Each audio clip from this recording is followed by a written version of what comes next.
seorang wanita yang sudah nge-haid melaksanakan keramas, dan bagaimana jika rambut yang kita keramasin tersebut terjatuh seperti itu. Terima kasih. Assalamualaikum warahmatullahi wabarakatuh.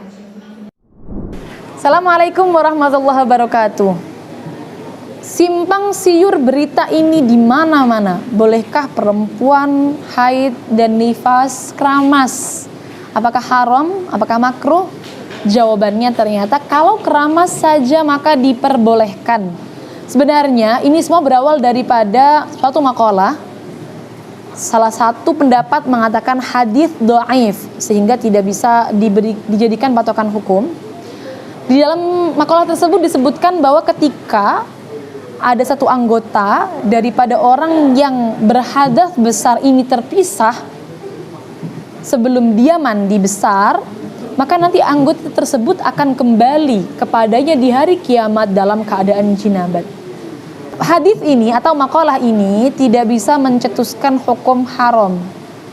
Ini hanya sebatas sunnah bagi perempuan untuk tidak menghilangkan anggota tubuhnya dalam keadaan haid. Maksudnya adalah semisal potong kuku atau potong rambut atau merontokkan rambut dengan cara bersisir. Kalau memang sisiran dia yakin akan merontokkan rambut, maka berarti kegiatan ini menyalahi kesunahan.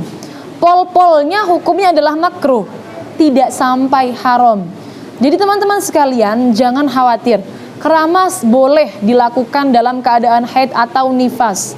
Silahkan keramas. Semisal tetap ingin melakukan kesunahan, maka ketika keramas jangan sampai melakukan gerakan-gerakan yang bisa merontokkan rambut.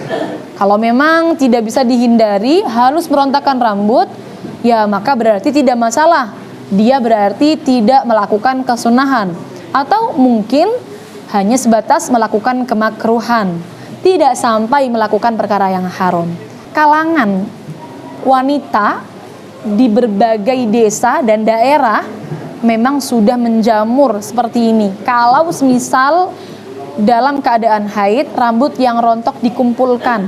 Kalau sisiran harus dikumpulkan. Berawal dari makalah tadi yang mengatakan bahwa rambut yang terpisah atau anggota yang terpisah akan kembali kepada orang yang haid atau orang yang junub dalam keadaan junub nanti di hari kiamat.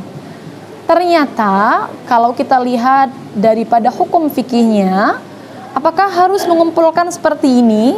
Jawabannya adalah untuk perempuan mengumpulkan rambut dan memendamnya itu bukan karena haid saja.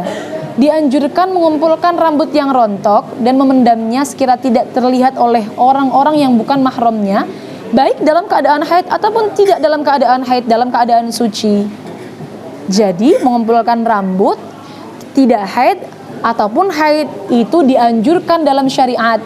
Tapi kemudian setelah dikumpulkan dipendam atau ditaruh di tempat sekira tidak terlihat oleh orang-orang yang bukan mahramnya, lelaki yang bukan mahramnya.